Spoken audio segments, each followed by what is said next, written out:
Waalaikumsalam warahmatullahi wabarakatuh. Selamat pagi, Bapak. Selamat pagi, Bapak. Suara jelas ya? Jelas, Bapak.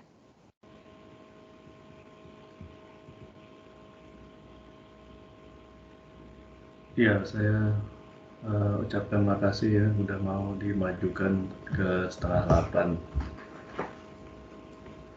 Jadi bisa kita akhiri lebih cepat begitu ya. Karena jam 9 sampai 9:30 saya udah harus ke yang lain. Baik, ini ada berapa mahasiswa di sini? Semua ya, full ya berarti ya, kalau statistik ya. Nanti saya, ya gimana? Iya Pak, full yang untuk Full, yang kelas course masuk Pak. Cuman mungkin ada nanti teman-teman dari yang by riset juga ikut Pak.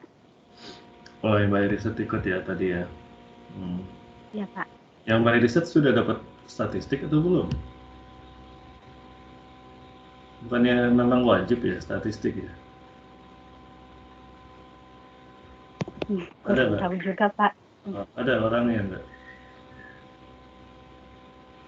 Oke, ya sudah kalau mau ikut tinggal. Tapi saya pikir udah diberikan di mata kuliah by riset. Nanti saya tolong diingatkan jam berapa kita presensi? Jam 8 ya? Jam 8 Pak. Jam 8 tolong diingatkan ya. Nanti jam 8 kita presensi, kita buka SSO-nya. Ya Pak. Baik, ya makasih ya sekali lagi. Mohon maaf ya, saya share screen.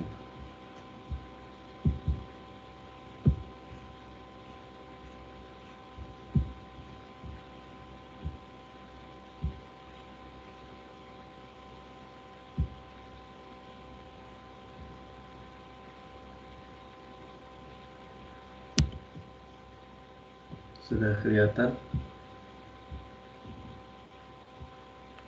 Sudah Bapak.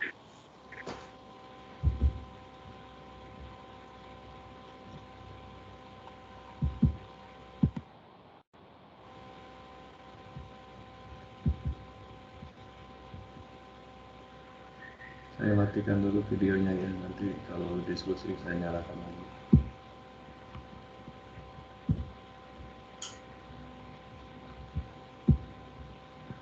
Ya, statistik ini kalau dilihat dari namanya mungkin sudah bosen ya, karena pasti ketemu lagi gitu sama yang namanya statistik. Dulu yang S1 ya udah belajar statistik ya. Bahkan kalau di Gizi di S1 Undip ini ada dua statistik ya. Ya mungkin juga di tempat yang lain juga sama. Jadi kita ada statistik dasar sama satu lagi manajemen data. Kalau waktu dulu sebelum saya sekolah itu statistik 1, statistik 2 gitu. Jadi ada episodenya ya, episode 1, episode 2. Yang satu itu sebagai dasar, nanti yang 2 lanjutnya begitu. Mungkin kalau yang mulai pendidikan dari S3 ini berarti D3 ya, maksud saya D3. Mulai pendidikannya dari D3 sudah belajar juga ya di D3 dulu ya. Saya juga dulu dari D3 ya. D3 belajar statistik, S1 belajar lagi ya, S2 belajar, S3 belajar. Jadi ketemu terus sama yang namanya statistik. Padahal kalau dilihat kalau secara teori statistik itu ya itu aja gitu kan. Kita lihat ujinya itu ya itu aja gitu ya. Tapi kenapa kok menjadi barang yang penting gitu ketika kalian akan melakukan penelitian, terutama membuat paper ya. Karena ilmu kesehatan ya, terutama gizi ini ilmunya sangat dinamis sekali. Jadi saat ini kalau mau kita lihat ya dari mulai syarat kelulusan aja ya, S2 itu kan harus publikasi, ya harus ada publikasi. Nah, dengan adanya aturan seperti ini, ya terutama di Indonesia, itu akhirnya kan mengharuskan kita untuk memikirkan, kita penelitian, oke, penelitian, tapi juga harus luarannya itu harus publikasi. Karena kalau penelitian aja, itu nggak bisa lulus, gitu kan. Akhirnya kita diminta untuk juga sampai ke publikasi. Nah, untuk kalau mau lulus ya harus publikasi, gitu. Malah sekarang penelitiannya itu bisa dikatakan penelitian tanda petik ya. Artinya begini, kalian punya data sekunder, bisa minta ya, bisa minta data ke Riskesdas atau SDG, SSGI atau data IFLS ya, BPJS dan sebagainya. Itu kalian minta data itu, ambil data sekundernya, ya namanya data sekunder ya, karena kita ngambil dari orang lain. Kita ambil data mereka, kita olah, kita tulis tulisan, artikel, kita publikasikan. Itu kalian bisa langsung lulus, ya. Jadi yang dilihat sekarang bukan dari penelitiannya, tapi dari prosesnya itu sampai dengan membuat papernya. Makanya saya selalu dorong mahasiswa, udah cobalah ambil data sekunder, ya. Ambil tuh data Riskesdas. Kalian bisa nulis dari sekarang nih, nulis dari sekarang lagi kuliah gini, nulis publikasi, ya itu bisa langsung lulus nanti. Semester berapa sekarang berarti? Semester 2 kan? Semester 2 sekarang udah minta data ke data yang punya data sekunder itu, minta data ke mereka, terus semester 3 sambil submissionnya, karena submission itu butuh waktu yang lama ya. Ini karena saya juga ketua editor jurnal, jadi saya tahu persis lah bagaimana teman-teman editor jurnal yang lain itu mengelola jurnalnya. Itu paling cepat kalau lagi beruntung itu 6 bulan kalian dari submit pertama sampai dengan lulus, ya 6 bulan. Jadi kalau mau cepat ya dari sekarang itu sudah mulai menulis. Bahkan saya pun menyadari ya, kalau saya lagi males itu JGI itu saya bukanya agak jarang ya. Nah, nanti kalau saya buka agak jarang, di saya molor pas kebetulan dapat reviewernya yang juga nggak cepat atau sibuk, itu bisa 1 tahun ya, dari mulai submit sekarang itu baru publish itu tahun depan ya. Jadi sangat ketat sekali saat ini ya. Sedangkan kalau kita tarik ke atas, kita tarik ke global, itu penelitian-penelitian sudah terutama gizi tadi saya bilang itu sudah sangat maju pesat gitu. Jadi dengan segala atribut data yang dia punya itu sekarang kalau kita mau ngukur nih penelitian kita misalnya tentang pengetahuan apa namanya? Pengetahuan atau tingkat pendidikan lah ya. Kemarin saya baru baca judul nih. Tingkat pendidikan ahli gizi ya atau nutritionist atau dietitian. Tingkat pendidikan nutritionist dietitian terhadap mutu pelayanan ya. Mutu pelayanan itu diukurnya pakai asuhan gizi di rumah sakit. Hal seperti itu sudah saya bisa prediksikan nggak akan bisa nyangkut di Sinta 2 pun nggak bisa ya, karena udah pastilah sekarang kan dilomba-lombakan orang supaya sekolah ya, kalian aja duduk di sini semua kan karena dorongan itu kan. Jadi sekolah ya harusnya mutunya makin meningkat ya. Nanti kalau misalnya hasil penelitian yang mengatakan ternyata yang D3 malah lebih baik mutunya, ini kan kesimpulannya bisa false nanti kan. Orang jadi mengatakan, oh ya udah nggak usah sekolah gizi tinggi-tinggi, D3 cukup, kan mutunya udah bagus, malah yang tinggi-tinggi malah mutunya nggak bagus. Nah ini kan menimbulkan sesuatu yang salah nanti di kesimpulannya. Nah hal-hal seperti ini yang harus dihindari ya. Jadi ketika kalian membuat judul itu tolong hal yang sudah menjadi bagian dari apa? Bagian dari teori ya atau sudah disepakati bersama itu jangan lagi diteliti ya. Misalnya makan makanan tinggi lemak akan meningkatkan obesitas. Itu kan udah pasti gitu ya. Nggak perlu lagi kalau S1 dulu oke lah nggak apa-apa ya. Tapi S2 ini ya jangan seperti itu. Nanti kalian nggak akan bisa publish di jurnal yang rankingnya tinggi gitu. Ya minimal Sinta 2 tadi itu. Mungkin yang by research harus internasional mungkin ya. Ya saya nggak tahu ada aturan baru kemarin tuh keluar kan, coba dicermati kembali. Nah di dunia sana ya, bukan di dunia sana ya, di dunia ini tapi di luar Indonesia gitu maksudnya ya, itu orang sudah meneliti itu sampai ke tahapan-tahapan yang rumit begitu. Rumit saya katakan rumit secara apa? Rumit secara statistiknya salah satunya ya. Jadi dia membuat sebetulnya penelitiannya relatif datar ya, relatif biasa. Cuman dia mengembangkan tools statistiknya yang menjadi luar biasa begitu. Jadi sebetulnya untuk membuat sebuah penelitian atau judul penelitian yang baik itu yang acceptable ya, saya sebutkan sebagai acceptable, artinya dia bisa diterima.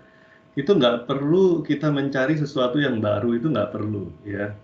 Jadi judul itu ada itu karena kita mengikuti judul yang lain ya. Jadi ada orang meneliti di Amerika ya tentang dietary pattern, tentang dietary pattern hubungannya dengan metabolic syndrome. Dia meneliti tentang itu di populasi Amerika ya, publish di Q1. Itu kita bisa mengikuti juga. Oh, saya juga mau dietary pattern metabolic syndrome. Tapi saya bukan di populasinya, bukan di Amerika, saya populasinya di Taiwan.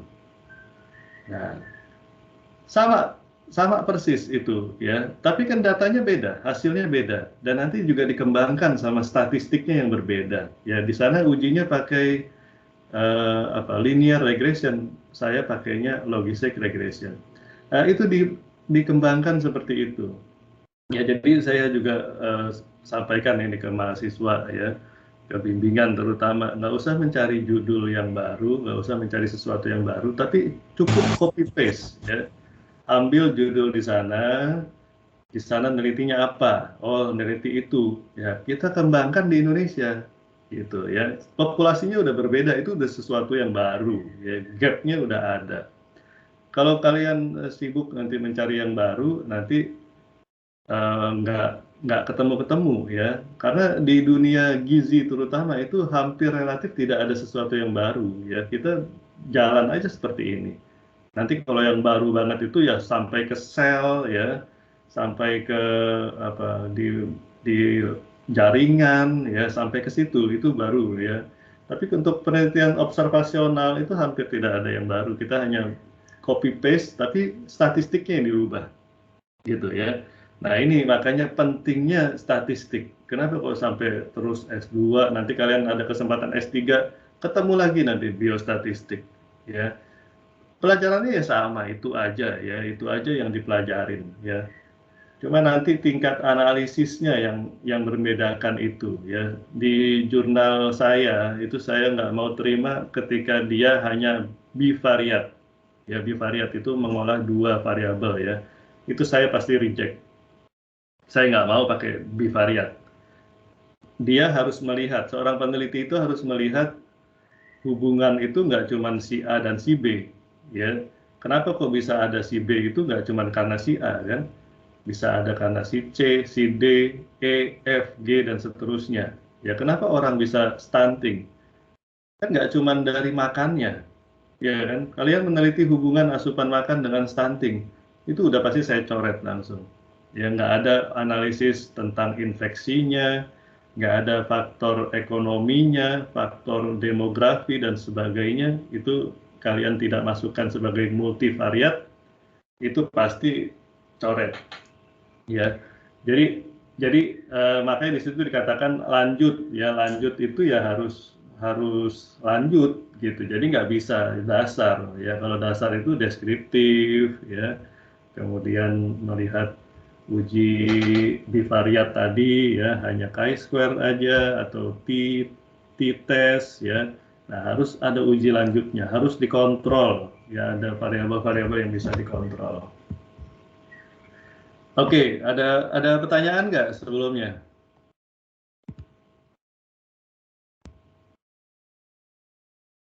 Ada pertanyaan? Belum ada?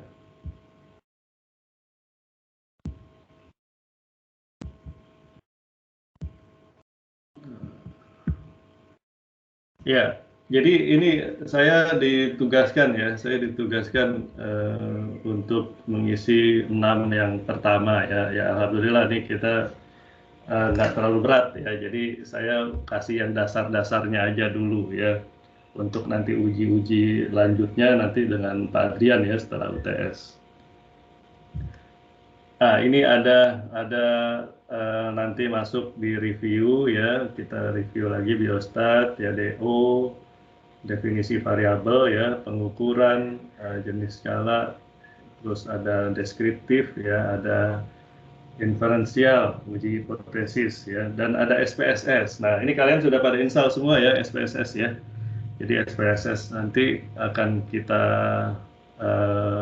ulang lagi, kita review kembali ya. Sambil kalian juga coba-coba ya, coba-coba input, klik-klik segala macam. Saya rasa kalau yang fresh graduate udah familiar sekali ya. Kenapa kok pakainya SPSS? Ya karena itu software yang paling mudah didapat dan paling fiturnya paling memudahkan juga gitu ya, memudahkan orang untuk mengolah menggunakan itu. Ya sebetulnya banyak softwarenya, ada namanya SAS ya. SAS kalau kalian baca-baca paper dari luar negeri ya itu banyak pakai SAS juga, SAS ya. Saya pernah tapi membantu dulu di Taiwan itu memang makainya SAS ya, SAS dan SPSS, jadi dua software itu ya. Itu memang yang paling mahal juga harganya kalau mau langganan ya, dan ini di Indonesia bisa dibajak nih SPSS, tapi kalau yang itu yang SAS sepertinya sulit untuk bisa dimasukin gitu ya. Jadi akhirnya SPSS yang banyak beredar di kita ya. Ada juga Stata ya, Stata itu juga ada ya. Jadi ada R juga ya, R analisis juga ada. Terus nanti ada bikin gambar-gambar ya, bikin misalnya kalian penelitian tikus ya, itu banyak menggunakan gambar ya. Nah, gambar itu juga ada ya softwarenya. Nama softwarenya apa namanya itu saya lupa ya. Ya, Grab apa namanya? Aduh, GrabPad ya, kalau nggak salah GrabPad gitu ya. Itu buat penelitian tikus biasanya bikin gambar dan sebagainya ya. Kemudian ada juga yang pakainya Excel ya, Excel juga bisa ya, Excel. Jadi sebetulnya itu hanya tools ya, hanya tools untuk bisa menganalisis. Karena kalau ketika data itu sudah sampai ratusan, ribuan ya, atau bahkan ratusan ribu ya, ratusan ribu data, itu nggak bisa kita hanya pakai Excel aja ya, sulit nanti. Ya itu harus pakai mesin dan olahnya juga canggih-canggih nanti ya. Nah, itu yang membedakan makanya tadi tingkat kedalaman pengolahannya itu seperti apa ya. Oke, ini paper saya ya, saya ambil Association between dietary pattern kidney function parameter in adult with metabolic syndrome cross-sectional study. Ini yang saya bilang kemarin tadi ya, bahwa association between dietary pattern kidney function parameter in adult with metabolic syndrome. Kalau dibuka judul ini, itu sudah ada penelitian orang yang meneliti tentang ini. Jadi bagaimana pola makan itu bisa mempengaruhi kidney function parameternya pada populasi metabolic syndrome. Itu sudah banyak ya.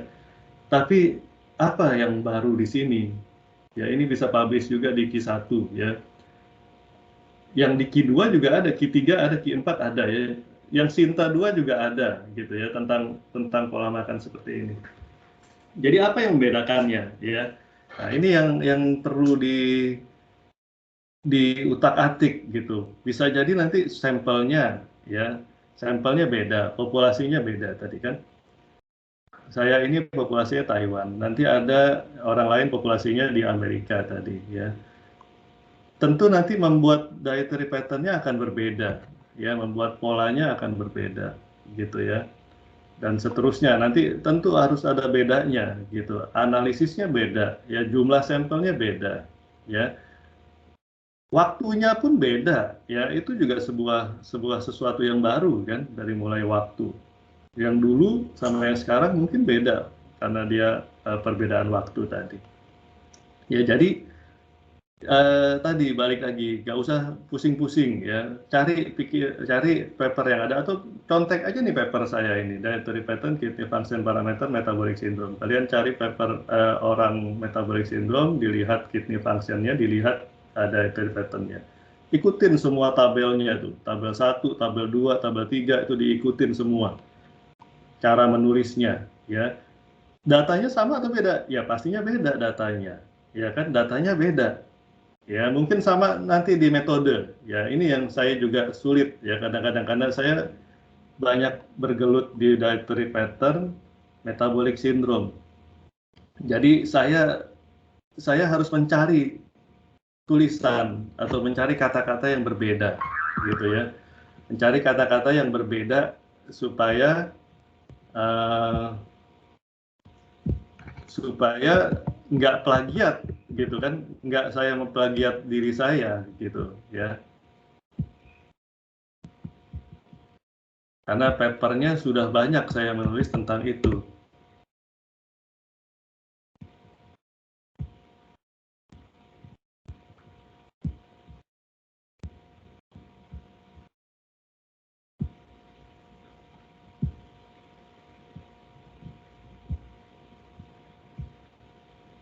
Ini kelihatan ya, ini kalau dibuka ya,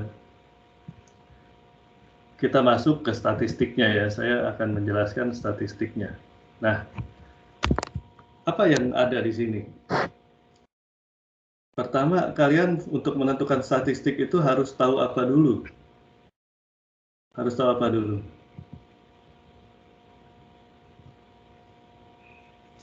Variabel ya, variabelnya harus tahu dulu. Nah, variabelnya di sini ada apa aja? Coba bisa disampaikan nggak? Ada yang mau menyampaikan variabelnya apa aja di sini?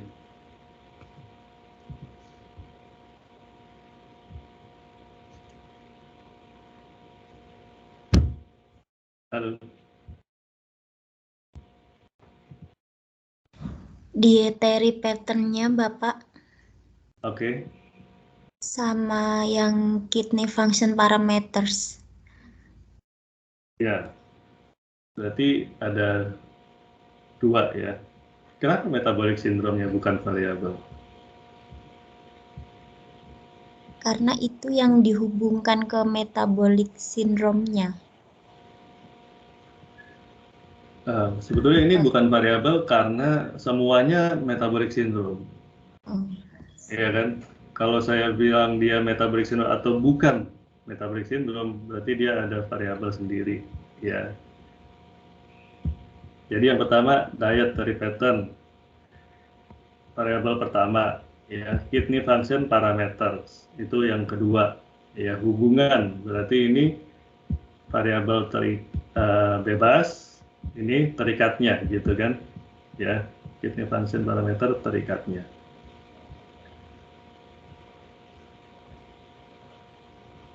Nah, ini statistiknya ya. Statistik itu biasa kita menjelaskan mulai dari hal yang ringan. Ya, hal yang ringan itu ini saya masukkan PCA ya. PCA ini untuk mengidentifikasi dietary pattern itu. Jadi untuk membuat dietary pattern itu kita membuat sebuah principal component analysis, yaitu ada eigenvalue-nya, ya, kemudian ada faktor loading-nya, nah kemudian kita hitung faktor skornya, gitu ya. Kalian kalau mau meneliti ini sangat mudah ya, tadi pakainya FFQ digunakan ya, kemudian nanti diuji menggunakan ini, jadi kelihatan nanti pola makannya, ya, pola makan orang tersebut. Nah, itu jadi variabel pertama, ya. Kemudian di sini saya sebutkan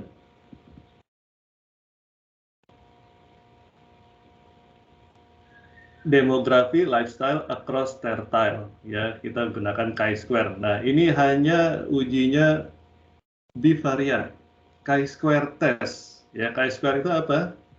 Masih ingat ya?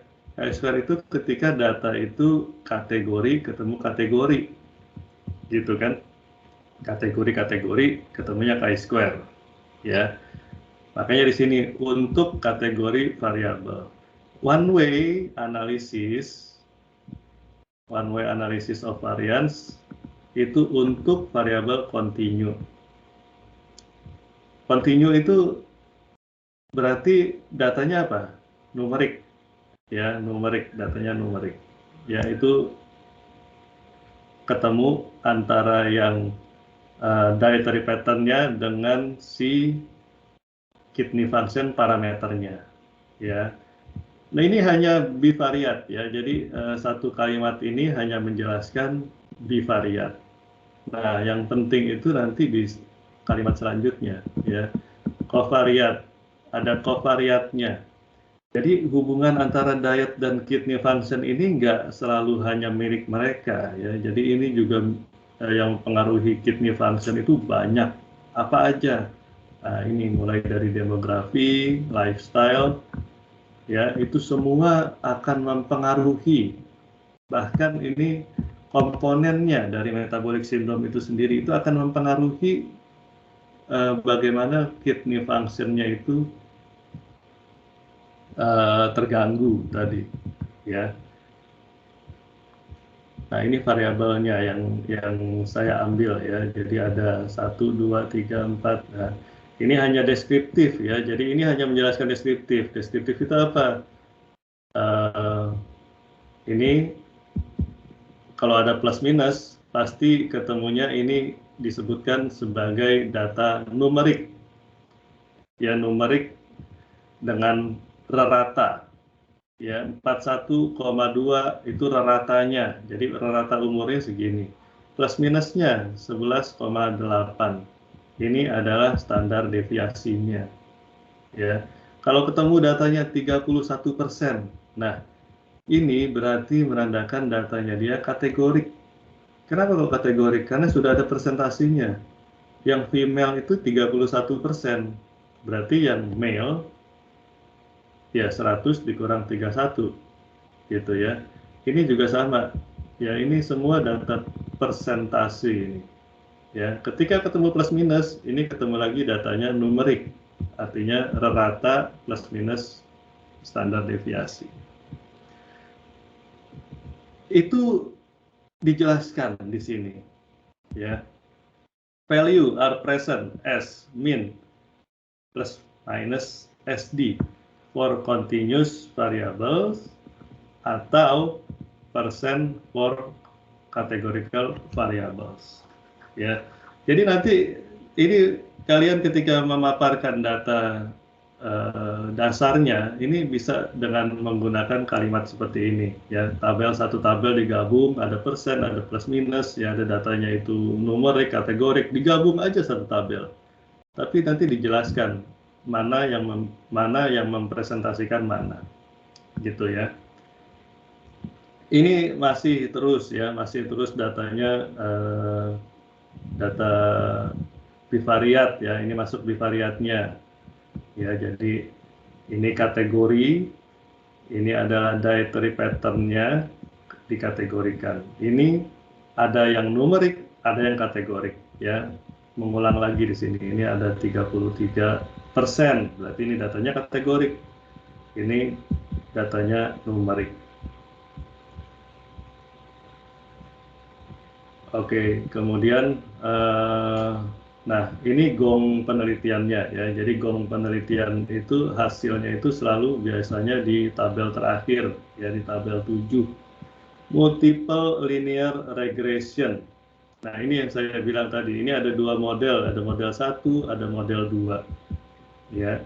Apa itu model 1, apa itu model 2? Ya, model 1 itu ketika kita adjust dengan ini namanya demografi data ya. Jadi ada age, sex, marital status, education dan sebagainya. Ya karena nggak cuma diet yang mempengaruhi kadar-kadar ini ya, kidney function ini nggak cuma diet gitu kan, tapi juga usia juga mempengaruhi ya, marital status ini juga ya, education dan sebagainya seterusnya ini akan mempengaruhi gitu ya, sehingga tadi harus di-adjust ya. Jadi ini kalian nanti ketika udah punya data, udah penelitian harus di-adjust ya. Jadi jangan cuma menghubungkan dua variabelnya aja. Oke, baik, kita kembali lagi.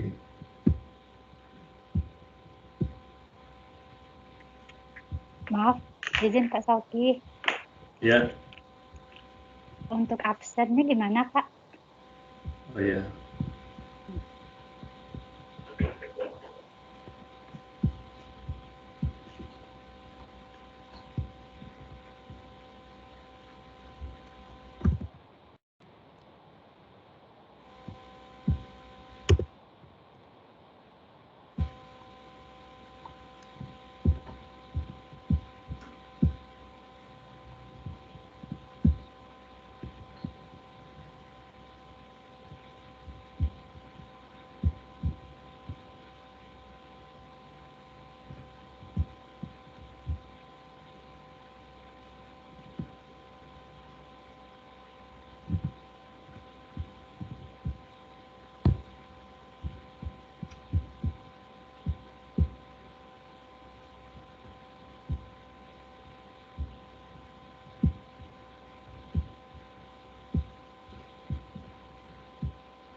Oh, saya nggak bisa chat ya di sini.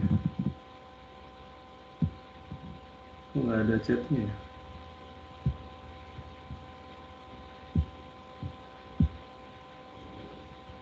Kolom chatnya nggak ada. Saya ke WhatsApp aja ya. Iya, Pak.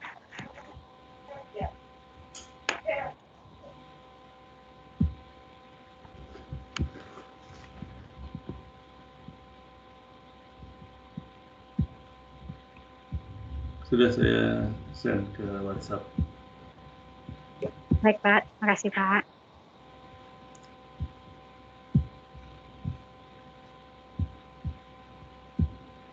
Ya, kita lanjutkan ya.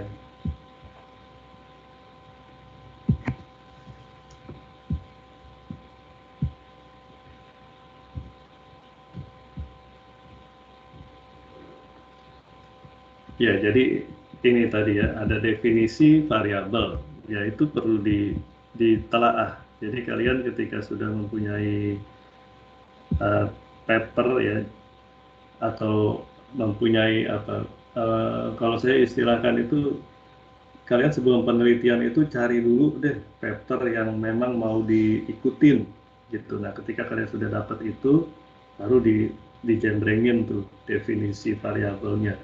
Variabelnya dia pakainya apa aja, variabelnya apa, skala pengukurannya bagaimana, jenis analisis datanya seperti apa, ya, deskriptifnya, ya, inferensinya itu diutak-atik di situ, ya. Ini yang baru banget ya, paper saya yang baru banget kemarin ya, 2021 bulan November ya, November atau Oktober gitu ya.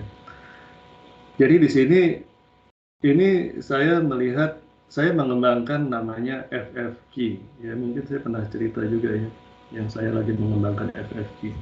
Nah, FFQ yang saya kembangkan ini saya uji, ya, uji bagaimana bisa diproduksi kembali atau digunakan kembali, dan apakah pertanyaan-pertanyaan itu valid, gitu ya. Jadi kalian nanti ketika mau penelitian ya di tempat masing-masing nanti, silakan ini FFQ saya digunakan, ya.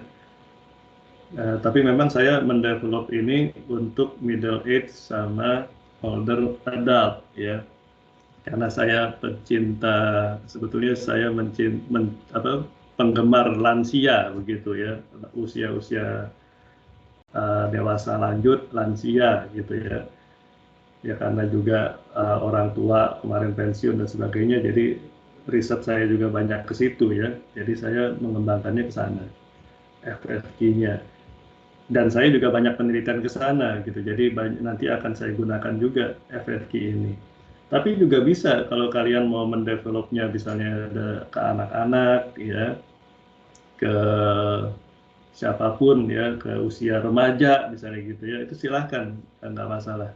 Kalau dicek, coba dicari judul FFQ develop untuk middle age older adult, ini sudah banyak sekali paper ya, sudah puluhan paper dia bicara tentang validitas FFQ. Kenapa kok paper saya tetap bisa diterima di jurnal Q1?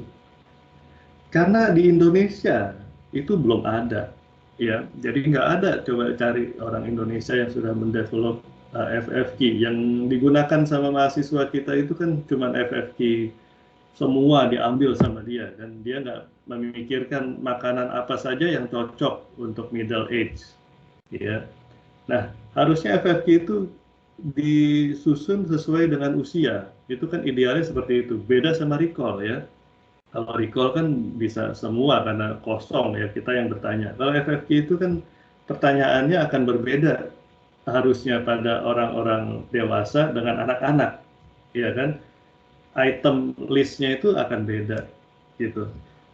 Nah, ini statistiknya ini lebih jelimet lagi ya. Kemarin ada mahasiswa, saya mau juga deh Pak memvalidasi ya. Saya bukannya nakut-nakutin, tapi memang analisisnya agak ribet gitu ya, agak ribet dan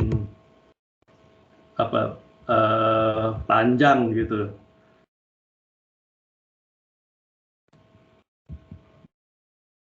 Tapi kalau memang mau coba ya nggak apa-apa ya, nanti saya bisa bantu. Misalnya mengembangkan pada anak-anak gitu. Saya juga tertarik, mungkin suatu saat saya akan melihat pada anak-anak. Jadi sebetulnya simple ya, tujuannya ini hanya membandingkan FFQ dengan recall, udah cukup gitu. Jadi FFQ sama recall bedanya itu nggak jauh gitu ya. Jadi recall-nya sebagai gold standarnya saya gunakan FFQ, pertanyaan yang saya list, terus saya ukur kalorinya berapa, proteinnya dan sebagainya. Masih masuk nggak gitu ya, masih cocok nggak gitu. Jadi pertanyaan recall itu saya tanyakan, kemudian FFQ juga saya tanyakan ke orang yang sama gitu, nanti jadinya gimana gitu ya, cocok nggak jawaban mereka. Nah, itu aja, sesimpel itu gitu ya. Tujuannya sesimpel itu. Tapi memang nanti di statistiknya, ini item-item pertanyaannya ya, item pertanyaannya ini bisa kalian gunakan nanti di tempat kerja kalau ada di rumah sakit, atau nanti sebagai dosen, peneliti dan sebagainya, ini bisa digunakan. Ya, ini mulai dari data dasar, selalu ya, selalu dimulai dari data dasar. Ya, data dasar sama ya, ini plus minus, berarti datanya numerik, ini kategorik karena persentase ya. Sama, kalian baca paper akan seperti itu terus ketemunya nanti ya. Nah, ini udah masuk ke min-nya. Jadi di sini ada beberapa item nutrien ya. Ini ada min, SD, dan sebagainya. Nah, dari sini juga saya menyimpulkan bahwa kalian mungkin punya software NutriSurvey ya. NutriSurvey itu kalau belum diupdate itu datanya kacau ya. Jadi jangan diikutin itu. Kalian menggunakannya itu pakai Panganku ya, ada websitenya Panganku. Nah, kendalanya Panganku nggak lengkap Ya, tanganku itu nggak bisa mencari item-item yang spesifik, ya, sehingga saya lari ke itemnya Amerika. Ya, ada namanya Food Agriculture-nya punya Amerika, itu dia datanya sama, perlu di-adjust juga gitu ya. Jadi karena kayak misalnya apa, uh, copper ya, ini nggak punya ya, panganku nggak ada ya, riboflavin apa gitu ya, saya lupa item-item yang nggak ada, itu nggak punya, nggak bisa kita lihat. Jadi saya ke Amerika untuk ke websitenya ya, bukan ke Amerika tapi ke websitenya orang Amerika untuk melihat itu. Ya, jadi di sini hanya membedakan aja ya, FFQ 1 dengan FFQ 2, FFQ 1 dengan dietary recall ya. Nah, nanti ada PCC, ICC, nah ini yang akan diolah gitu, makanya saya sebutkan ini agak ribet begitu. Tapi sebetulnya simple penelitiannya ya, kalian bisa melakukan penelitian ini misalnya hanya 3 bulan gitu untuk melihat ini, itu masih bisa ya. Saya melihatnya setahun, nggak sampai ya, 9 bulan ini saya ikutin 9 bulan ya, penelitiannya 9 bulan. Ya, ya, ini saya mencontohkan bahwa kalian tidak perlu tadi pusing-pusing mencari judul, tapi belajar aja statistiknya, mengembangkan statistik yang ada begitu, ya. Jadi dikembangkan, dieksplor, ya, sampelnya berbeda dan sebagainya. Baik, ada pertanyaan sampai sini? Sudah pada dapat judul belum?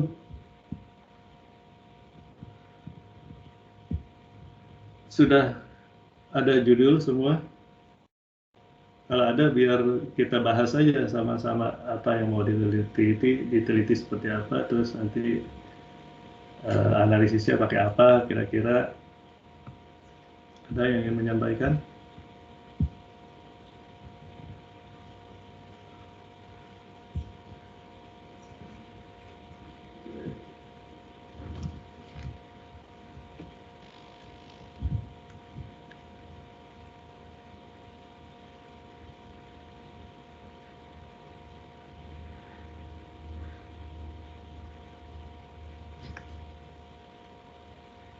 Belum ada. Baik, kita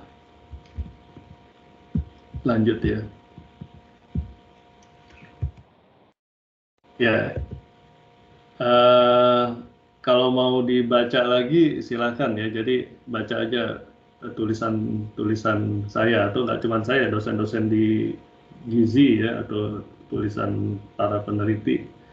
Yang penting kalian punya judul ya, punya pengennya apa sih, pengen nelitinya apa gitu ya. Nah, di follow aja ya, diikutin aja gitu. Diikutin aja, nanti pasti ada yang beda. Ya, ini saya di Semarang. Kalau ada yang mengikuti sama plek seperti ini, tapi di Jakarta misalnya, itu juga bisa. Ya silahkan, nggak apa-apa ya. Karena antara Jakarta sama Semarang kan udah beda. Makanannya juga beda nanti. Ya, ketemu itemnya beda nanti. Gitu ya. Jadi nggak masalah ya. Jadi nggak usah pusing-pusing sebetulnya bikin artikel ya. Ini tinggal diikutin aja, paper salah satu paper diikutin, udah dilakukan ya. Saya juga ini lagi meneliti hal yang sama tapi di Indonesia ya, sama persis seperti tulisan-tulisan saya kemarin, yang kemarin itu di Taiwan, sekarang di Indonesia gitu ya. Ya, kalau nggak panjang lagi penelitian ya, minta aja data ke Riskesdas ya, minta ke Riskesdas, itu mahasiswa beberapa yang S2 ada yang seperti itu, yang kakak kelas kalian. Mohon izin Pak Soki. Iya. Mau bertanya Bapak. Iya.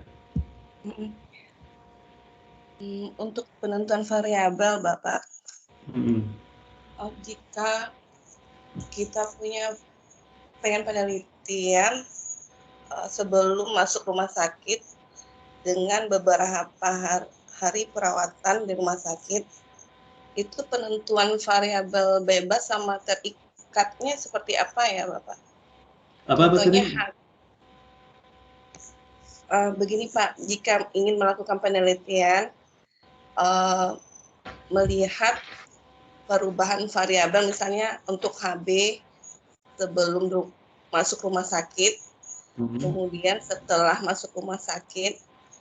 Nah, untuk penentuan variabel bebas dan terikatnya seperti apa ya, Bapak? Nah, apa yang membuat HB itu berubah? Dengan terapi gizi, misalnya dengan terapi yang kita berikan. Ya, apa terapinya? Dengan total kalori yang diberikan dari mulai parenteral dan enteralnya, seperti itu, Pak. Oke, ya berarti itu variabelnya pertama apa? Variabel bebasnya apa berarti? Pemberian? Pemberian, iya, energi dari parenteral dan enteral.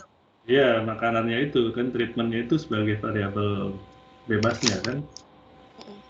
Kemudian yang terikatnya apa? HB-nya kan? HB-nya. Ya, HB sebelum sesudah berarti itu kan. Itu ujinya pakai apa? Ujinya pakai uji dependen ya, Pak? Ya, dependen ya. Nanti datanya berarti parentalnya dibuat kategori berarti. Iya kan? Kategori sama enteralnya. Ya, ketemunya nanti uji T berarti kan, hanya 2. Nanti tergantung ada berapa kategori ya. Kalau ANOVA ya berarti lebih dari 3 gitu kan, kategori pemberiannya itu gitu. Baik, Bapak. Kemudian satu lagi, Bapak, tentang FFQ tadi. Kalau kita menggunakan FFQ yang sekarang untuk melihat asupan ibu hamil, bagaimana Bapak? FFQ sekarang tuh FFQ yang mana, Bang? Oh, yang maksudnya yang biasa itu. Oh, yang belum, yang pertanyaan semuanya, semua ditanyakan itu. Ya. Iya. Untuk melihat asupan asam folat B12 seperti itu. Ya, berarti kan mau mencari asam folat B12 itu kan. Itu idealnya berarti kita nggak usah tanya semua kan, nggak usah ditanya semua itemnya. Tapi makanan apa yang tinggi asam folat, apa yang tinggi vitamin dan yang kita mau itu yang kita tanya gitu kan. Kan ya intinya kan begitu sebetulnya. Nah, makanya itu kenapa kok FFQ itu harus divalidasi gitu. Idealnya, tapi kan sayangnya memang masih sangat sedikit sekali ya, mungkin ya cuman di Indonesia ya cuman itu ya. Coba sekalian searching juga, coba ada nggak yang sudah pernah memvalidasi FFQ dan datanya di share begitu ya di penelitian. Kayaknya kok nggak ada, kayaknya ya. Seperti itu. Coba cari belum mendapat, Bapak. Iya, mungkin di luar negeri banyak, tapi di Indonesia itu yang makanannya kan seabrek-abrek kan, makanan ibu hamil, coba ada bakso, ada somai, apalagi makanan ibu hamil, ada mangga muda, ya, ada mangganya tetangga, apa segala macam, itu kan kandungannya mungkin beda-beda, ya. Ya itu yang kita tuh punya banyak sekali item makanan yang memang sebetulnya nanti nggak semuanya itu juga bergizi gitu kan. Kita mau carinya apa, itu yang nanti harus dilihat gitu. Mau cari B12, berarti tinggi B12 itu apa makanan yang tinggi B12 gitu kan. Asam folat dan sebagainya, itu yang harus di list. Nah, nanti idealnya divalidasi, idealnya. Tapi kalaupun nggak ada, ya nggak apa-apa, udah pakai yang ada aja, ya. Nah, nanti kalau kalian nanti akan publish atau submit di jurnal-jurnal yang bagus, ya, dengan menggunakan FFQ, itu sering ditanya, FFQ-mu sudah divalidasi belum? Nah, itu masalahnya, ya. Tapi kalau kalian publish-nya submit-nya di Sinta 2, itu nggak akan saya tanya, ya. Saya udah merem kok hal seperti itu, nggak apa-apa, gitu. Tapi kalau mau publish-nya nanti di yang jurnal yang tinggi-tinggi itu biasanya ditanya, sudah divalidasi belum? Belum. Ulang penelitiannya, validasi lagi. Begitu nanti disarankan sama mereka. Oh, baik Bapak. Makasih banyak Pak Kaki. Ya. Ada lagi pertanyaan? Ya, ini kita masih yang ringan-ringan ya. Saya hanya mengantar ini kan, nanti yang berat-beratnya habis UTS ya. Ya, gimana? Izin Pak Siapa tadi? bertanya. Ya. Saya Pak izin bertanya Pak terkait melanjutkan pertanyaan dari Bu Rena tadi terkait memvalidasi FFQ itu seperti apa Pak? Memvalidasinya dengan food record atau saya masih belum paham Pak. Terima kasih. Ya, ini penelitian yang ini. Saya memvalidasinya dengan recall. Ya, recall 1 kali 24 jam. Ya, nanti silakan dibaca ini artikelnya. Ada yang juga membandingkannya dengan food record. Ya, karena konon katanya food record itu yang paling standar ya, yang paling gold standar gitu ya. Itu food record. Tapi saya mengalami kesulitan ketika menguji pakai food record. Jadi saya gunakannya recall. Begitu. Ya memang harus ada yang dibandingkan ya, karena kita kan membandingkan sesuatu harus ada pembandingnya. Nah, pembanding itu yang kita anggap dia paling standar ya. Sama ketika kita mengukur massa lemak ya, fat mass ya. Fat mass pakai apa biasanya diukur tuh? Kalau yang pakai yang di tangan tuh biasanya pakai apa? Lingkar lengan atas. Lingkar lengan atas ya. Kaliper. Apa tadi yang terakhir? Kaliper ya. Kaliper. Ya, itu kan yang mudahnya ya. Standarnya apa? Ya, standarnya kita cek pakai BMI. Kok BMI apa namanya? Iya. Apa? BIA ya. Pakai BIA.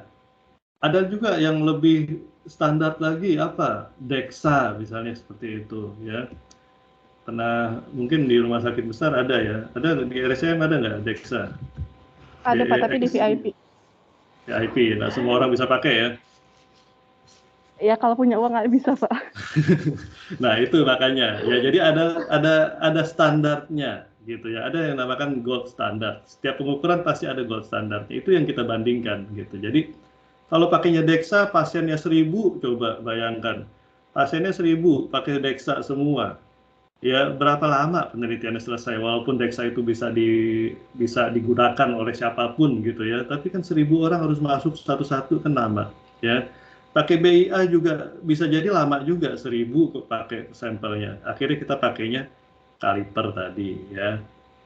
Tapi kenapa kok kaliper boleh? Ya karena sudah distandarkan, sudah ada reproducibility dan validitasnya. Coba dicari. Kaliper itu sudah banyak ya, jadi akhirnya kita bisa pakai lila, itu bisa kita gunakan juga gitu ya. Jadi ini yang di sini saya pakainya recall ya, tapi yang lain mungkin ada yang pakainya record ya. Biasanya record ya, biasanya yang digunakan gold standar asupan itu kan record, food record gitu jawabannya. Baik, terima kasih ya Pak. Ya, ada lagi? Ya, kalian juga bisa mengembangkan punya tools apa ya di validasi itu menjadi sebuah penelitian ya. Apalagi yang di rumah sakit itu kan butuh standar ya. Kita butuh mengembangkan tools gitu. Ini penting juga nanti ketika teman-teman semua pada pakai ya, tapi kok belum distandarkan ya, coba distandarkan gitu ya. Nah, itu diuji statistik, lagi-lagi pasti mengujinya pakai statistik. Oke, kita lanjutkan. Izin bertanya, Pak. Ya. Pak, misalnya kalau saya mengambil penelitian yang sama seperti Bapak, terus itu FFQ-nya saya ambil yang sudah tervalidasi, itu bisa Pak atau bagaimana ya Pak? Makasih. Kalau udah divalidasi maksudnya gimana? Kan udah divalidasi. Iya, maksudnya itu tidak plagiat, Pak. Maksudnya saya mengambil menggunakan FFQ yang sudah ada dari yang sudah tervalidasi, bisa seperti itu, Pak. Oh, maksudnya mau penelitian nih? Ya, Pak. Penelitiannya menggunakan FFQ? Iya. FFQ saya misalnya gitu? Iya, digunakan Pak. untuk penelitian yang lain gitu? Ya, Saya menggunakan. Silakan itu malah makanya saya promosikan di sini biar kalian gunakan. Biar dipakai aja ini FFQ-nya, pakai kalau misalnya itu kan sarannya di situ middle age ya, dewasa itu sebetulnya untuk usia dewasa gitu. Itu silakan dipakai FFQ-nya. Jadi nggak apa-apa dipakai. Ya penelitian misalnya mau melihat asupan makan pada orang lansia atau pada orang dewasa, ya pakai aja itu. Saya pakai FFQ-nya, FFQ ini ya dipakai, digunakan. Nggak apa-apa, ini saya udah open access kan ini. Jadi bisa digunakan oleh semua ya. Baik, Pak, terima kasih. Iya, namanya penelitian itu kan harus di-share ya. Jadi penelitian itu harus bisa diikutin juga ya. Kan kalau nanti Fatma Yanti itu pakai FFQ saya kan saya disitasi ya, nama saya kan disitasi, saya menggunakan FFQ dari Xiaoqi gitu ya, jadi kesitasi itulah pentingnya dipublikasikan begitu ya, jadi nanti harus disitasi, kalau nggak disitasi nanti jadinya plagiat gitu. Oke, ada lagi pertanyaan? Diskusi? Iya, sekarang kalau kuliah S2 jadi mikirnya kan langsung, aduh saya harus publish gitu ya, saya harus publikasi, kalau enggak ya nggak lulus ya. Kalau saya kemarin S2 nggak harus publikasi ya, jadi penelitian aja, jadi saya bisa selesai S2 itu cuma 1,5 bulan, 1,5 tahun ya, 1,5 tahun tuh saya bisa selesai karena penelitiannya juga nggak lama. Saya penelitian selesai, saya bikin tesis, selesai ya, walaupun setelah itu artikel saya dipublikasikan juga ya, saya ke Jepang, dipresentasikan di Jepang juga waktu itu ya, jadi tapi nggak dalam periode sekolah gitu, jadi lebih santai ya, jadi saya udah lulus terus dipresentasikan ke Jepang, artikelnya publish di jurnal ya dan seterusnya, itu setelah lulus ya. Terus sekarang kan nggak bisa ya, harus masih statusnya masih sekolah. Ya makanya harus disiasatin dari sekarang tuh, harus sudah submit ya, semester 2 itu submit, nanti 6 bulan kemudian publish ya, pas 1,5 tahun seperti dulu saya gitu ya. Ya agak sulit ya karena proses submission itu untung-untungan juga. Baik, ya ini hanya teori-teori aja ya, jadi statistik itu apa ya, mulai dari collecting data ya, collecting ya, ini collecting, monitoring, analyzing, summarizing, interpreting data ya. Tadi kalau pakainya data sekunder gimana Pak? Kan nggak ada collecting. Ya kita minta data ke Riskesdas itu ya bagian dari collecting gitu ya. Penelitian saya yang ini data sekunder ini ya. Ini data sekunder di Taiwan, ini sampelnya ratusan ribu ya, terus saya kecilkan, buang sana buang sini ya, sisanya berapa itu saya lupa ya, tapi sampai puluhan ribu juga kalau nggak salah ya. Jadi itu begadang ngeliatin screen ya, ngeliatin screen data satu-satu ya. Mahasiswa S1 kemarin yang banyak yang ngambil Riskesdas ya, bimbingan saya itu kasih tahu, Pak datanya 800.000 Pak, ya udah di monitoring dulu, di analyzing, di summarizing ya, dibuang mana yang confounding, mana yang yang ekstrim dan sebagainya ya. Itu lamanya di situ memang untuk data sekunder, tapi kita udah nggak perlu repot-repot lagi ngambil data ya, jadi udah dan daya publikasinya juga tinggi ya, daya publishable ya, publicable gitu ya, jadi publishable, dia bisa dipublikasi karena sampelnya banyak ya, mewakili Indonesia. Jadi statistik itu tools ya, statistik singular means figure plural body of knowledge. Jadi di sini maksudnya ada yang datanya itu sendiri ya, ada yang dia bisa menjelaskan semua ya, tapi intinya nanti statistik itu akan menyimpulkan ke semua. Jadi penelitian itu kan harus mengeneralisasikan ke atas ya. Jadi kita mencari sampel kecil, nanti dari sampel itu kita simpulkan di populasi, begitu kan? Kenapa sampel kita mewakili populasi? Ya karena kita mengambil sampel itu dari sesuatu yang besar, ya yang besar itu terus kita kelompokkan menjadi sampel. Jadi penelitian yang baik harus bisa ditarik ke atas tadi. Makanya tadi misalnya ada yang bertanya, boleh nggak saya pakai penelitian FFQ-nya Fatma tadi mau pakai FFQ saya? Boleh, atau yang lain mau pakai FFQ saya, boleh, silahkan. Itu memang gunanya tadi. Jadi untuk pengetahuan, jadi siapapun silahkan digunakan. Ya, itu sudah bisa diakses, gitu ya. Selama itu memang cocok pada sampelnya yang diteliti, ya, seperti itu. Jadi peneliti itu memang nggak lepas dari jiplak, menjiplak. Tapi menjiplak itu tanda petik ya, karena datanya nanti akan beda, hasilnya akan beda, simpulannya juga akan berbeda, tapi mungkin idenya sama, gitu ya. Mungkin nanti ada orang juga yang mau di Malaysia misalnya, saya juga mau pakai FFQ, saya kembangkan dari FFQ yang punyanya Sauki di Indonesia, misalnya gitu, saya kembangkan lagi. Tapi populasinya Malaysia, ya silahkan, nggak apa-apa, gitu ya. Jadi itu sesuatu yang baru dalam tanda petik ya. Kalau mau cari yang baru banget itu susah ya, apalagi di bidang gizi itu semua dinamis sekali. Tadi saya bilang, apalagi kalau hanya melihat observasional ya, itu susah gitu.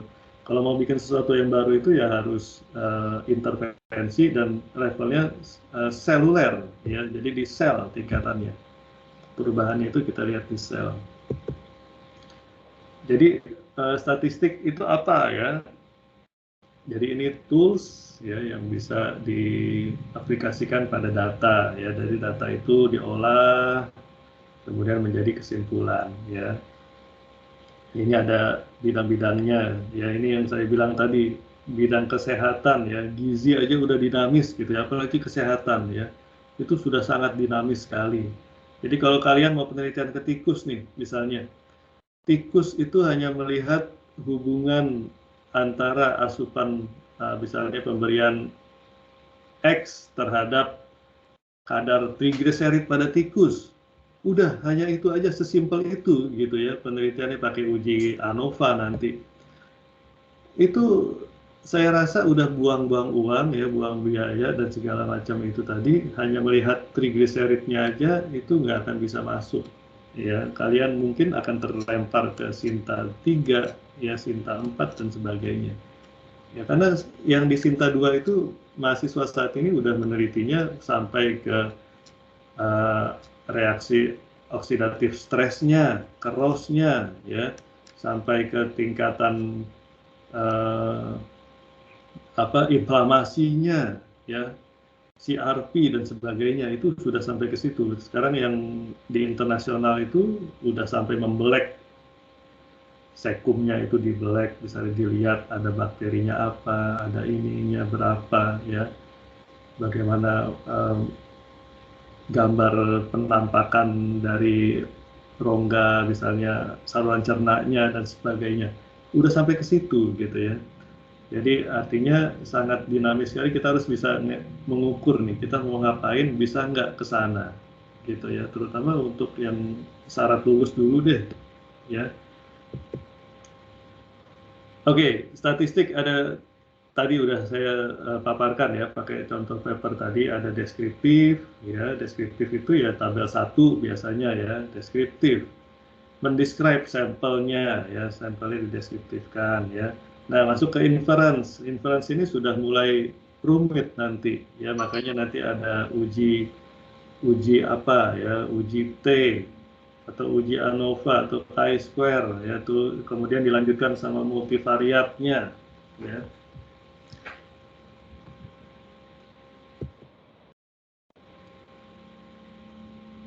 Ini untuk develop diet ya, treatment. Jadi kita tadi identify, develop diet ya, ini yang biasa dilakukan ya.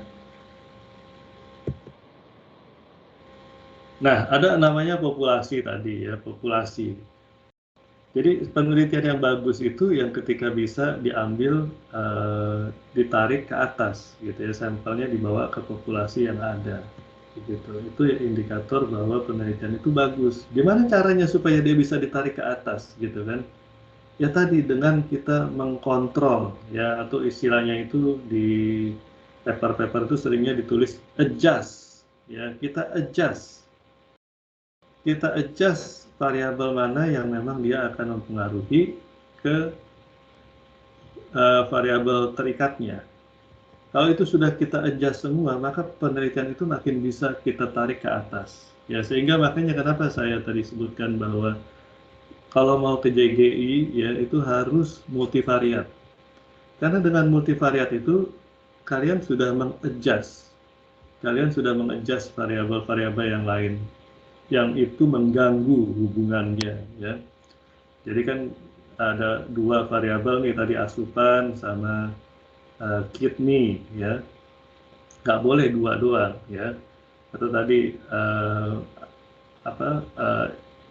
pemberian apa tadi, diet dengan HB gitu ya. HB itu kan nggak cuma dipengaruhi sama dietnya aja kan, nanti ada obatnya di situ. Obatnya apa aja ya, obatnya apa, diagnosis penyakitnya itu juga akan mempengaruhi kadar HB-nya kan.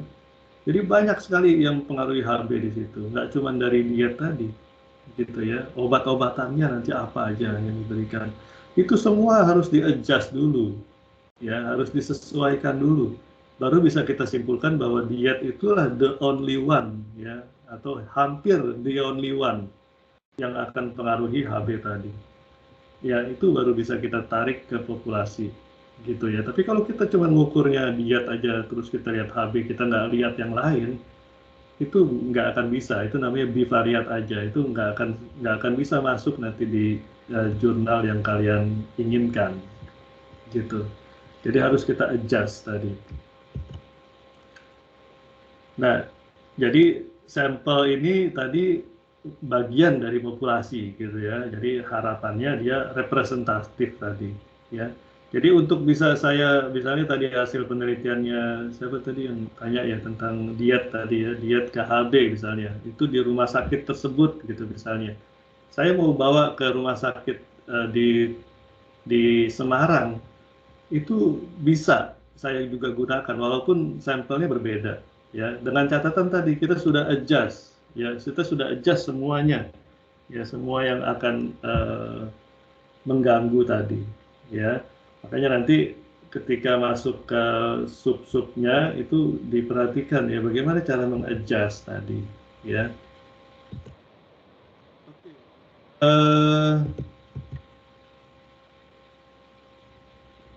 Ini untuk data ya, ada kualitatif, tapi saya rasa nggak ada yang kualitatif ya di sini ya, semuanya kuantitatif ya.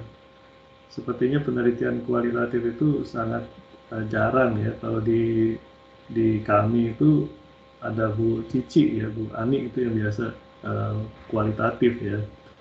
Kalau yang lain sepertinya ada ke kuantitatif semua.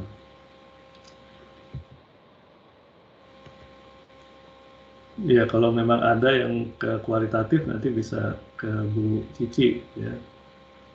Kalau yang lain-lainnya kuantitatif. Nah kita bahas kuantitatif ya.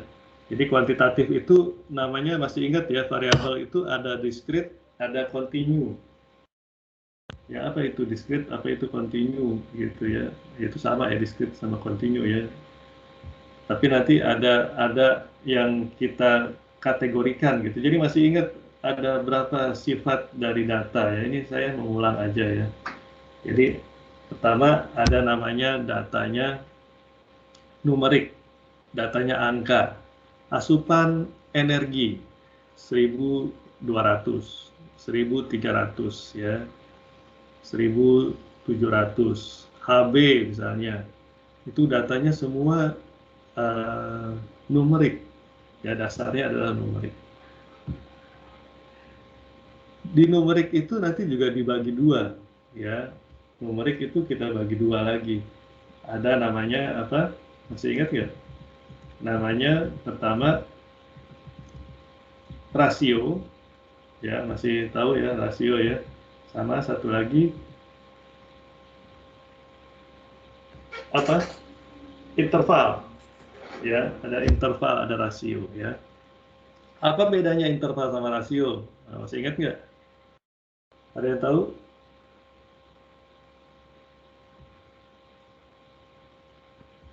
Ada yang tahu bedanya?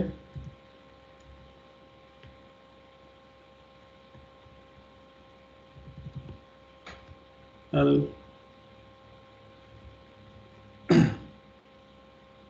Halo?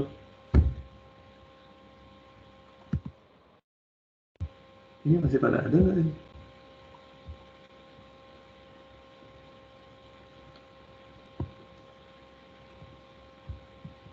Apa bedanya? Kalau berat badan, interval apa rasio? Interval apa rasio berat badan? Siapa nih? Siapa yang berat badannya 50? Ada nggak ya? Yang berat badan 50 ada nggak?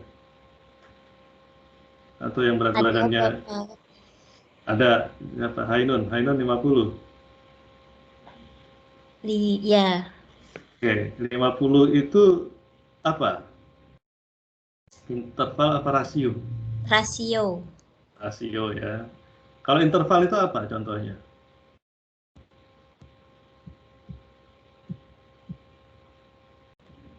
Ya ini pertanyaannya dasar banget memangnya. Contohnya temperatur, Pak. Ya, oke. Temperatur, kenapa kok temperatur itu menjadi interval?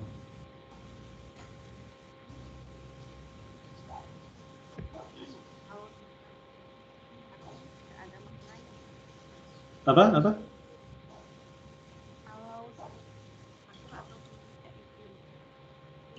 Suaranya pelan banget suaranya.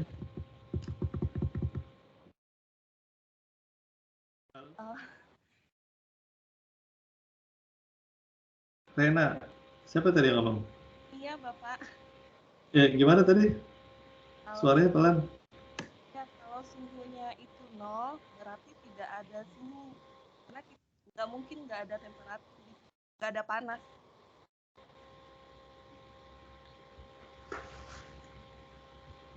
Ada yang mau nambahin nggak? Yang mau nambahin nggak, Mak? Saya nggak jelas tadi. Maksudnya kalau 0 itu nggak ada, suhu 0 kan ada suhu 0, ya kan? Cuma berat badan 0 ada nggak berat badan 0? Tidak Nggak ada ya. Berat badan minus ada nggak? Yang minus di sini? Wah. Ya, pengennya minus ya berat badan ya. Ya, itu yang bedakan gitu.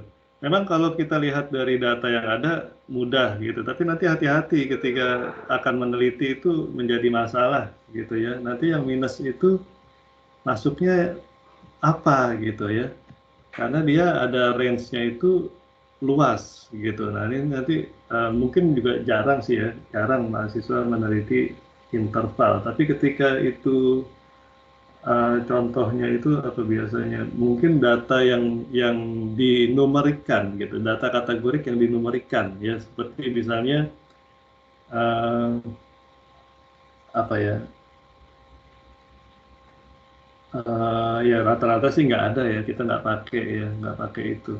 Tapi misalnya ini apa namanya? Jadi nanti dia membentuk kurva gitu ya, ada kurvanya. Jadi nolnya itu di bawah, nanti di atasnya minusnya dan yang biasanya gitu ya. Tapi jarang sekali kita menggunakan itu. Dan di SPSS pun itu hanya satu pilihannya untuk datanya numerik, yaitu bacaannya scale ya kalau nanti kita masuk ke SPSS ya. Jadi di SPSS itu numerik itu hanya dikategorikan menjadi satu aja, scale tadi. Jadi di situ masuk semua mulai dari yang rasio interval ya. Oke. Nah, ini nanti ada nilai maksimum, minimum gitu ya. Itu yang harus dijelaskan ya. Tadi contoh yang di atas tadi ya, ada minimum, ada maksimum ya. Berapa minimumnya, berapa maksimumnya. Nah, ini contohnya ya. Ini yang sama seperti paper tadi ya. Jadi ada nilainya itu minimum, ya maksimum. Tapi ada juga orang yang nggak menampilkan minimum maksimum ya, cuman dia menampilkannya tadi standar deviasi. Ya saya juga lebih sering kalau nulis itu pakainya standar deviasi. Min plus minus standar deviasi. Jadi pakainya plus minus ya. Ini pasti datanya numerik ya, mau apapun ya pasti numerik gitu ya. Nah kalau yang ini berarti datanya kategorik n% gitu ya. Jadi kalian juga nanti ketika mendeskripsikan tabel itu juga jangan pusing-pusing ya. Digabung itu nggak apa-apa antara data kategorik dan data numerik. Kadang-kadang mahasiswa itu suka dipisah gitu. Kenapa kok dipisah? Ya padahal dua tabel isinya sama-sama deskriptif. Kenapa jadi deskriptif itu menjadi 3 tabel sendiri atau 2 tabel sendiri? Kenapa nggak digabungkan? Ya.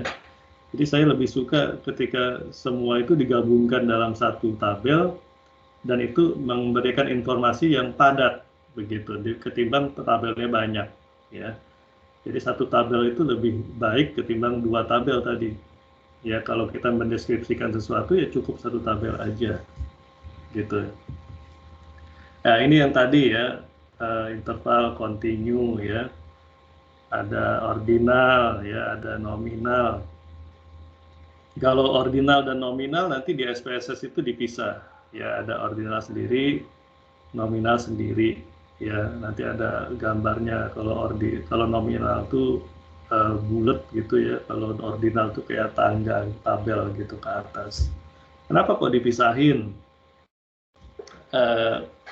Ya karena nominal itu setara ya, jadi gender misalnya ya, gender itu dianggap setara ya, jadi antara pria wanita setara ya, walaupun pada kenyataannya mungkin enggak ya. Ya kalau di agama juga dijelaskan laki-laki lebih terus ya, kayak warisan kan lebih besar gitu ya, terus tanggung jawabnya lebih besar dan sebagainya. Tapi untuk ini kita anggap dia setara. Tapi ketika dibawa ke ranah penyakit ya, nanti antara pria sama wanita itu mana yang berpotensi menderita suatu penyakit. Nah itu juga mungkin bisa jadi dia bergeser ke ordinal tadi. Ya jadi misalnya siapa yang lebih berpeluang, misalnya kanker ya, beberapa kanker itu kan ada yang dominannya ke pria, ada yang dominannya ke wanita, seperti itu kan. Nah berarti dalam hal itu bisa kita setarakan ya antara wanita dan prianya.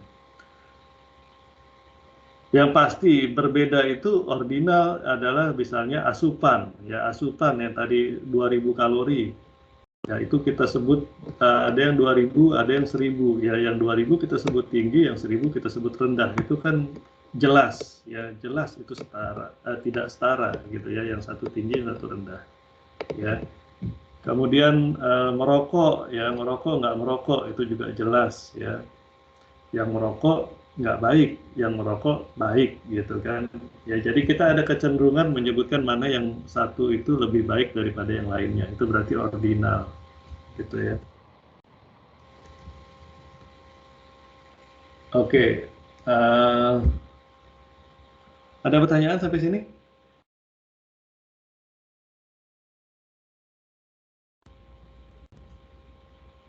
Ini jawabannya apa ini ya?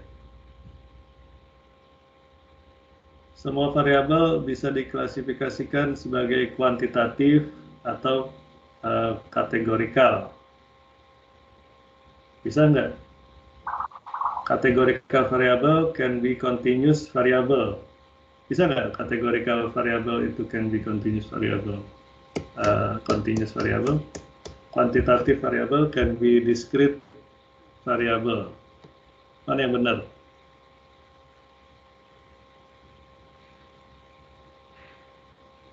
Satu, dua, tiga. Dan 3. Apa? Dan 3, Mas. Yang tiga. Yang tiga yang benar. Satu dan 3. Kenapa yang 2 salah?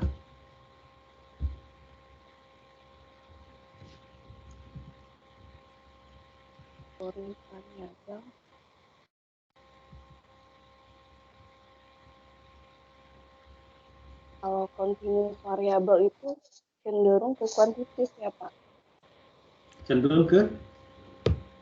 Kemana tuh? Kuantitatif variabel. Ya, continuous itu yang angka tadi, yang 2000 kalori,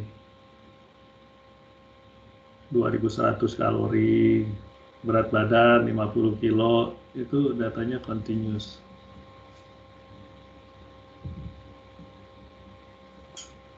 Iya, sebetulnya bisa benar semua ya. Ini jawabannya harusnya yang 2 itu bisa aja benar ya.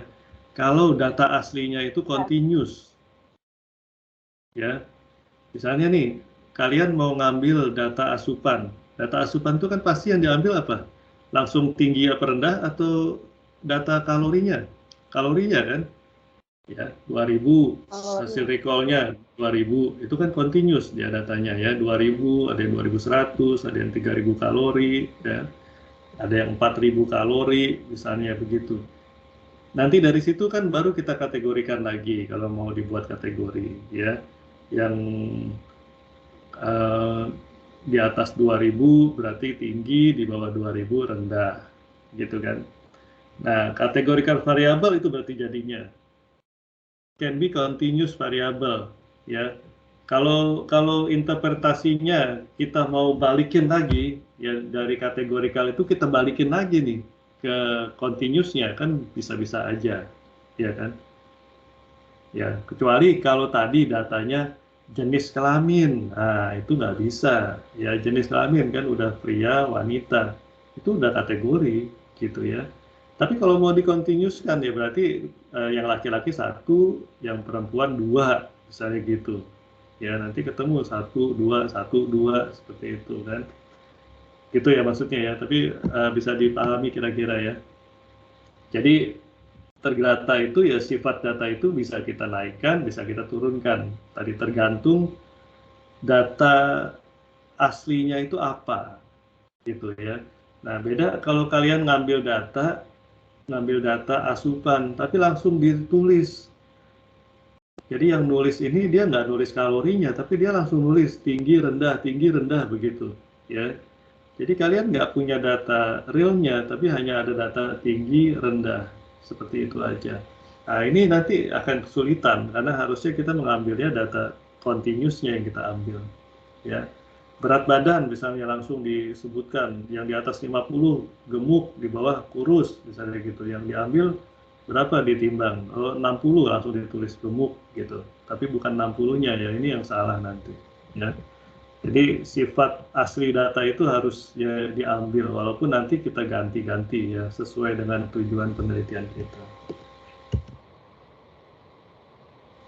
Oke, analisis data analisis ini ada deskriptif ya, ini yang tadi kita bahas ya.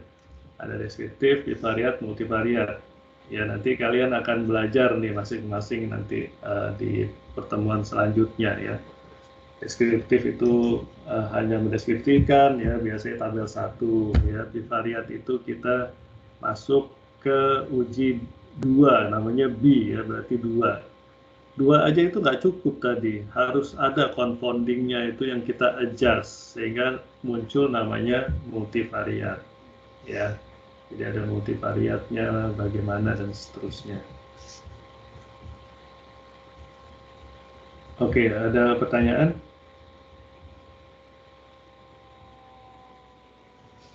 Bapak izin bertanya, Pak.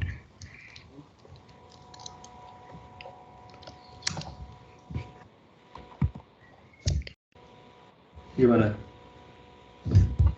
Iya, ini Pak, kan tadi Bapak bilang kalau publikasinya itu kita boleh ngambil contoh dari jurnal internasional nih Pak. Misalnya kita ngambil dari jurnal Q2 atau Q3 gitu ya Pak. Nah nanti apakah ada kemungkinan ketika kita mau publish ada plagiarisme gitu nggak sih Pak? Apa contohnya? Ivana mau ngambil apa? Misalnya mau ngambil tentang stunting gitu Pak. Nah itu tuh ada bisa kena nggak Pak kalau misalnya sama-sama di-upload di jurnal, misalnya aku ngambil dari Q2 terus ntar mau nguploadnya Gimana? Stuntingnya di mana lokasinya? Yang di jurnalnya di mana? misalnya di luar negeri jurnalnya itu Pak. Di luar negeri, ya. Kan datanya nanti beda nggak? Beda Pak. Iya beda, kan nggak ada plagiat sama sekali kan, beda datanya. Jadi nggak apa-apa ya Pak ya? Nggak apa-apa. Sangat sekali nggak apa-apa ya. Sangat nggak apa-apa sekali ya. Ini saya contohkan ya paper yang sama ya, ini saya buka-bukaan aja karena memang begitu hampir semuanya seperti itu ya. Sebentar.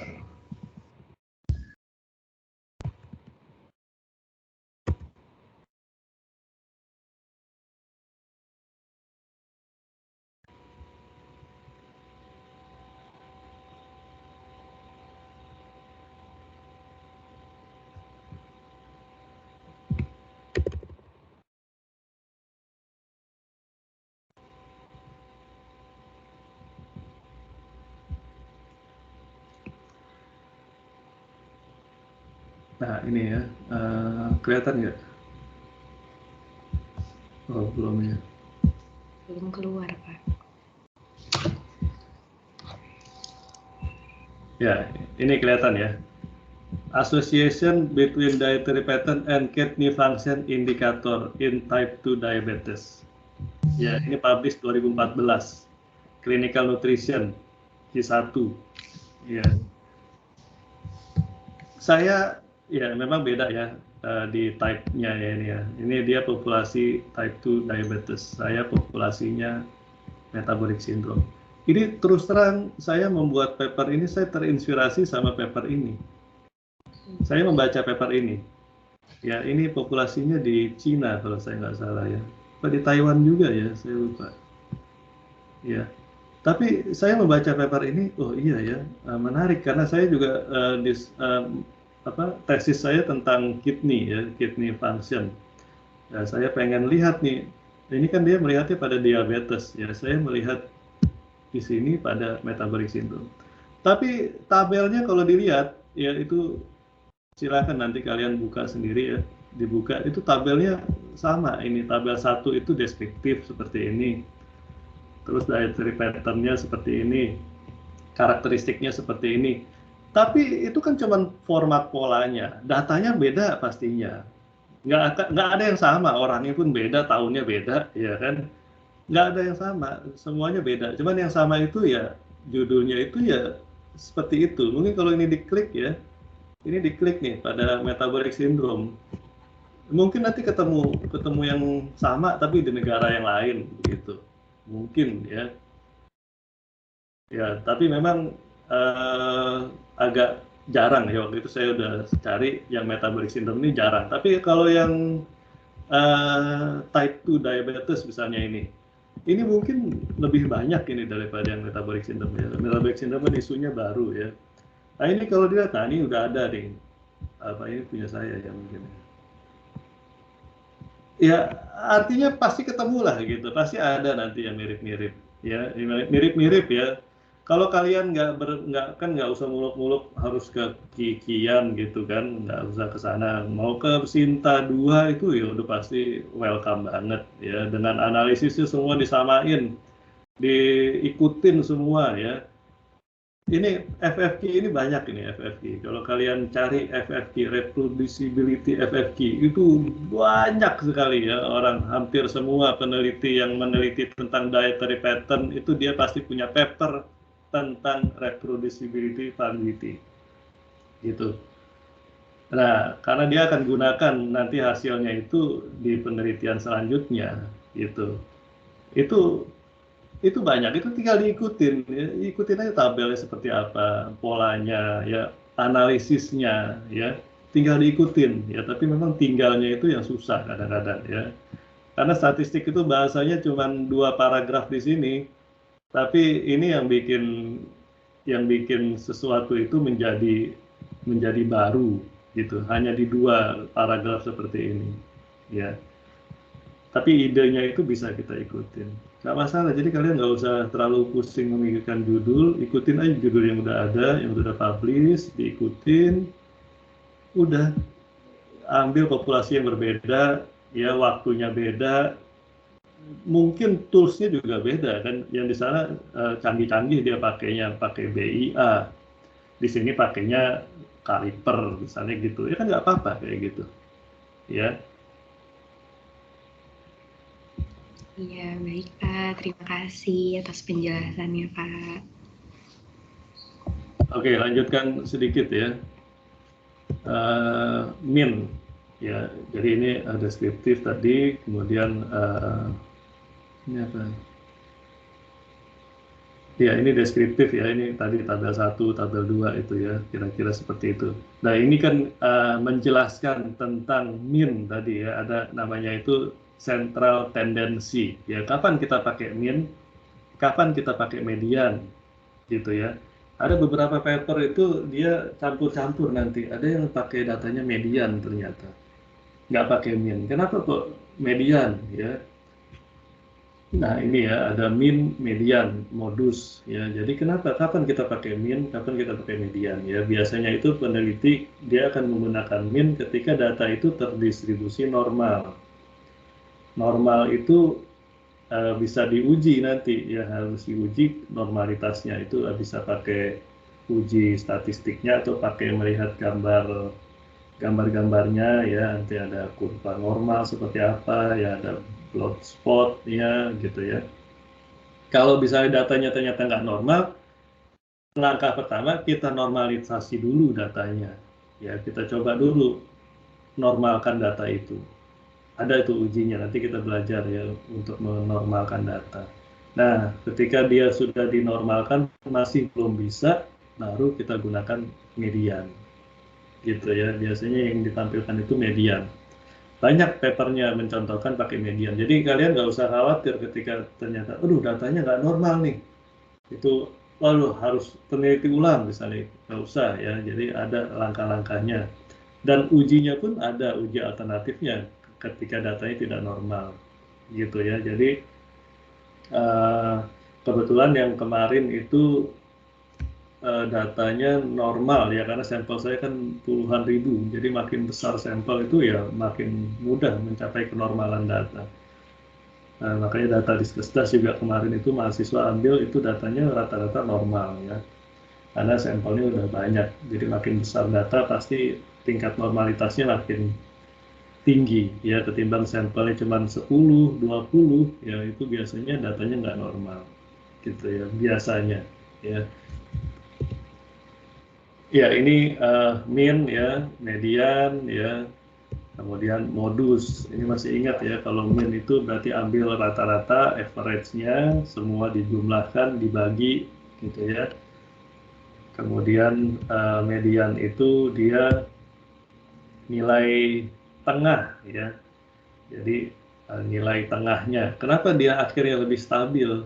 Karena dia tetap berada di tengah-tengah gitu, walaupun angkanya itu ada outlier gitu ya, outliernya itu sampai tinggi, tapi tetap angkanya itu di tengah. Misalnya di tengah itu ada 11 sampel ya, ada 11 sampel. 11 sampel berarti tengahnya kan 6 ya. Tengahnya adalah nomor 6. Nah, di nomor 1 itu misalnya 10 gitu ya. Mau dia 10, mau dia 5, ya tetap aja yang diambil itu nilainya yang di tengah. Beda sama min. Kalau rata itu kan nanti akan merusak nilai ratanya gitu kan. Kalau dia angkanya bergeser tadi yang 10 dengan yang 20, ya berat badan yang 10 kilo dengan yang 20 kilo tentu akan merubah nilai rata-ratanya, gitu kan.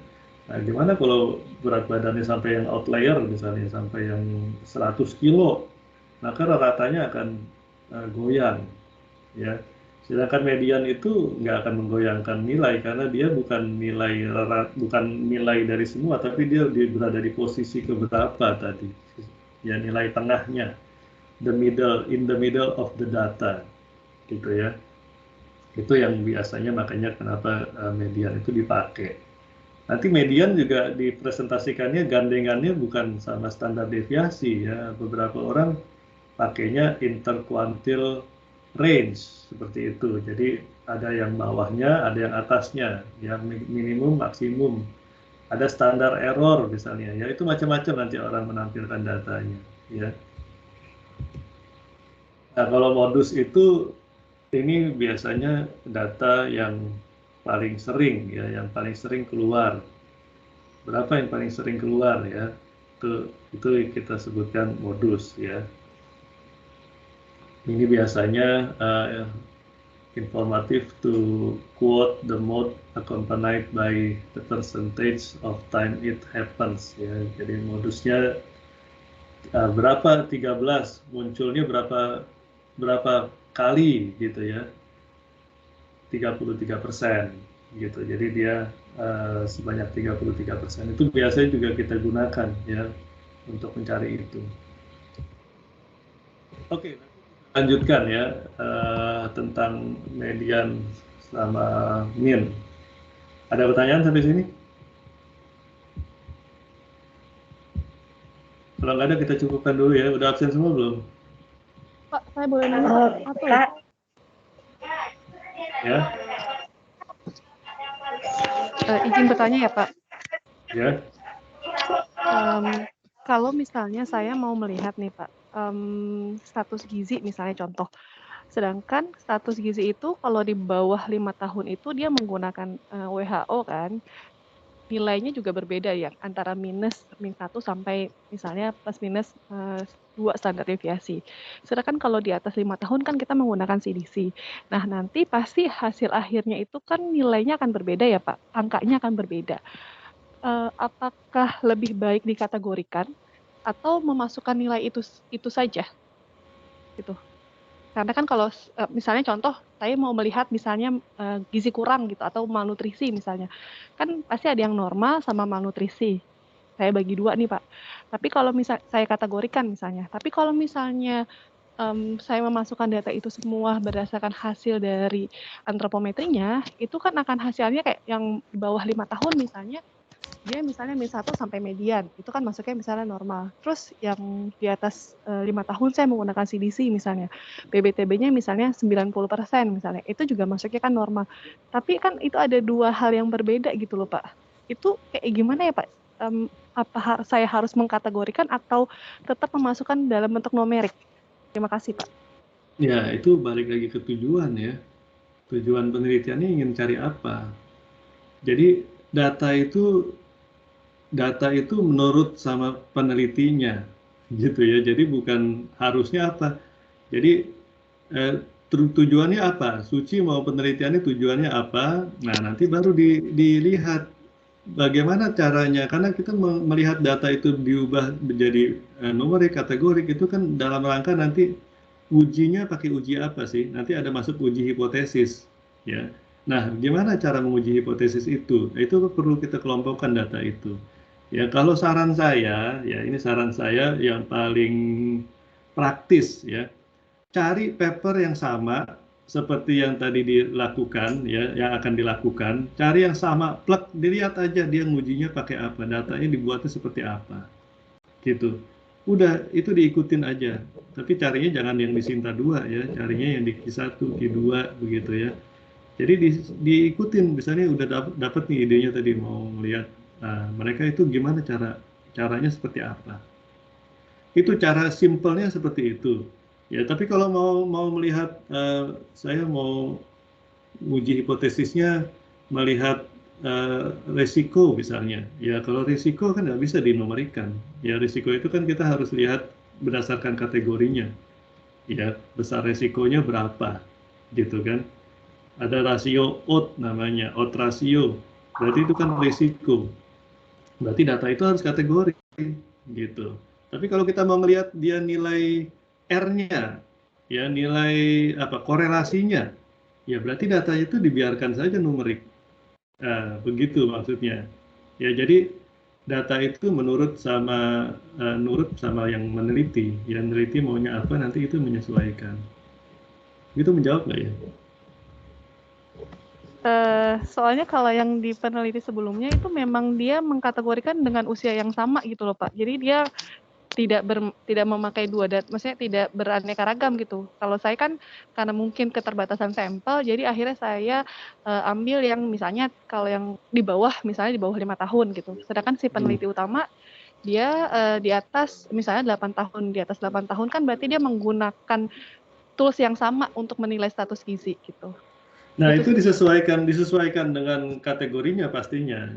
Ya misalnya berarti usianya berapa tadi yang diambil? Ada usia balita, ada usia lebih dari balita gitu kan. Yang balita mau dibikin kategorinya ya sesuaikan dengan kategori balita. Yang remaja ya sesuaikan dengan kategori remaja gitu. Jadi ya nggak bisa digabung. Itu kan ada definisinya ada beda-beda ya.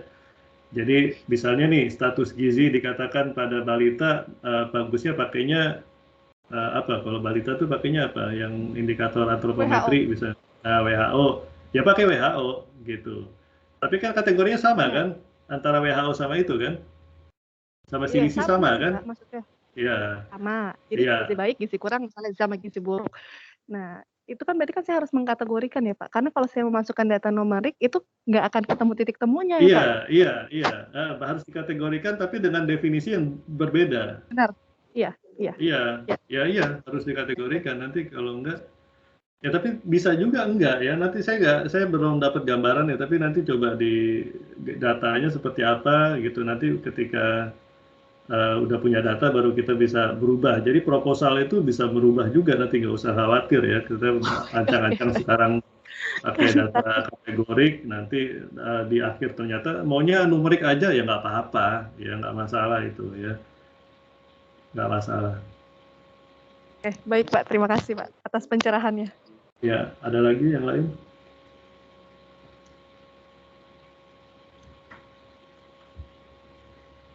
Oke, kalau nggak ada, kita cukupkan ya. Jadi saran saya coba mulai ya, udah mulai nih sekarang nih, udah mulai punya ancang-ancang nih. Syukur-syukur udah mulai submit. Nah, udah mulai submit itu bisa lulus nanti 6 bulan kemudian. Pak, izin Pak. Ya. Pak, maaf Pak. Tadi pas absen teman-teman ada yang terkendala 2 orang untuk absen Pak. Oke, siapa? Yang Nurul Amalia sama Siti Zahra. Nurul Amalia.